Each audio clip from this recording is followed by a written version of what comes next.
Richmond and Blackheath, it's the oldest rivalry in rugby.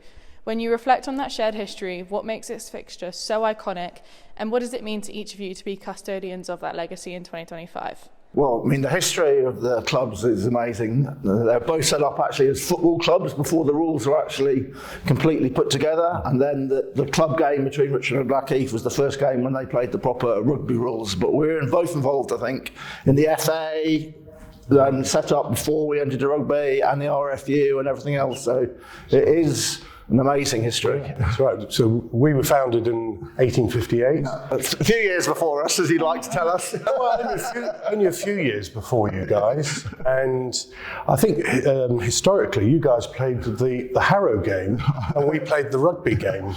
And I think then the codes were put together and we all played the rugby game. Correct. Well, we did.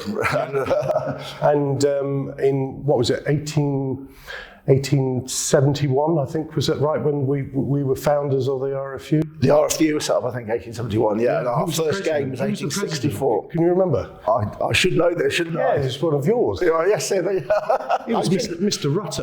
Okay, yes, sorry, I should absolutely know that. There we go. No. So it's a fantastic legacy, and we've been sort of intertwined for 161 years we've been playing each other. So yeah, it's really, well, it's amazing, isn't it? And it's a real honour to be president of a club that has so much history. And obviously you can't rest on your laurels and you've got to move forward, and as we're trying to do. But it is an amazing thing to have that history. Yeah, it is. Yeah, no, we're very proud. Yeah. James, this season has been a momentous one, National 1 champions and a return to the championship. How proud are you of this squad and the club's journey so far this year?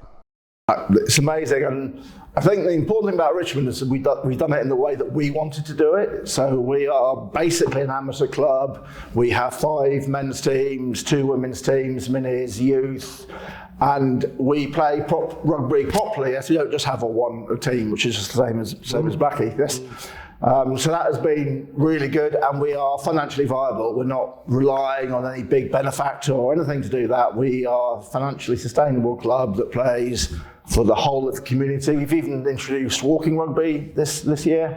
And it's not just the men who've done well, actually. The women, whereas at a match on Sunday, and they won the semi-final of the championship, which means they go to the final at Twickenham in May. So it's been an amazing, successful season for the club.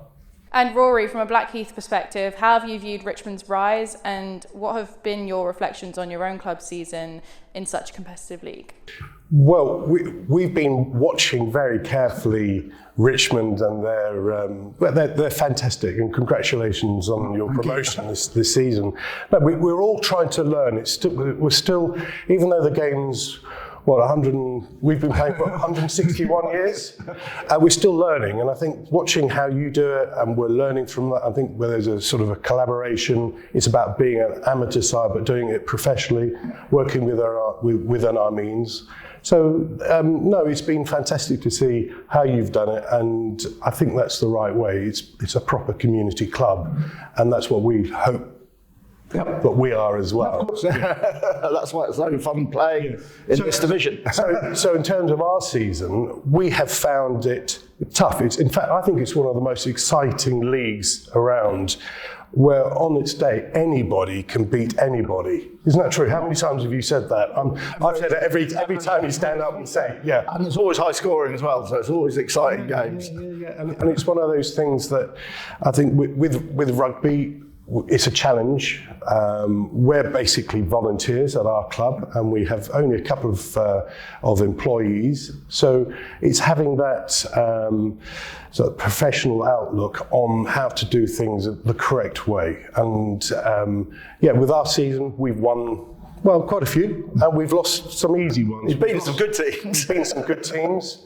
And I think, hopefully it'll put us in good stead for next season. In fact, you actually made us took us to the top and made us definitely winners of the league when you beat Rotherham the other day. So we're very grateful to you for that. Well, we like to help our friends, don't we? When these two clubs meet, there always seems to be a little extra edge. What are your memories of past encounters, and are there any standout stories or moments that capture the essence of this rivalry? Well, I'd like to say that 1985 for me was a standout moment. I made my debut for Blackheath against Richmond, and in the team sheet, for the opposition, we had Chris Mills and we had Nick Preston. And what a proud moment that was for me 40 years ago, running out against Richmond. I think following on from that, in 2000, I was asked to be a captain of a club side to play Richmond. And Richmond at that time were coming back up through the various levels. Right. And because it is the oldest rugby fixture in the calendar, what a proud moment it was. When I turned the corner up the road to see Blackheath, well, Richmond versus Blackheath, I thought, wow, this is going to be a great game. And it was. Richmond took us apart. We were expecting some light touch rugby, but no, you were dedicated. You had sights on going higher and bigger and better. So that was my second memory. My third was actually playing against James in 14 years ago, the Richmond Heavies. For the 150th or... Yeah, your sesquicentenary game. Which you actually won. We did indeed. Yeah, so that was great, being able to play against our old enemy, the Blackheath Banshees versus the Richmond Heavies.